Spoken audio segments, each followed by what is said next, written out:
सच्ची कविता। एक कवि थे जिसके सामने होते, उसकी प्रशंसा में कविता कर उसे सुनाते।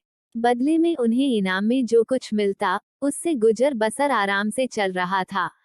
एक बार वह डाकुओं के डेरे पर जा पहुंचे। डाकुओं के सरदार की प्रशंसा में कवि कविता सुनाने लगे।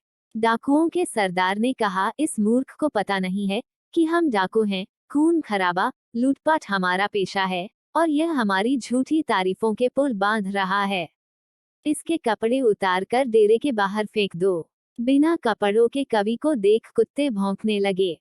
कुत्तों को मार भगाने के लिए कवि ने पास ही का पत्थर उठाना चाहा, परंतु वह जमीन में धंसा हुआ था। कवि गुस्से में चिल्लाया, कैसे खराब हैं यहाँ के लोग।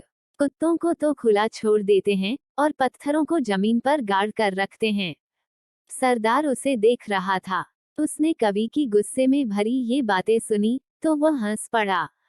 कवि को वापस बुलवाया और कहा, तुम तो बड़े बुद्धिमान मालूम होते हो। चलो, तुम्हारी इच्छा पूरी की जाएगी।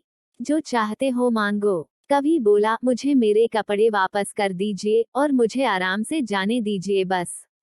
सरदार बोला, बस, अरे भाई कुछ और मांगो। कवि बोला, कामना किसी भले मानस से ही की जाती है। आप डाकू हैं, इंसानियत के दुश्मन लुटेरे। भय और गुस्से से उसकी आवाज कांप रही थी।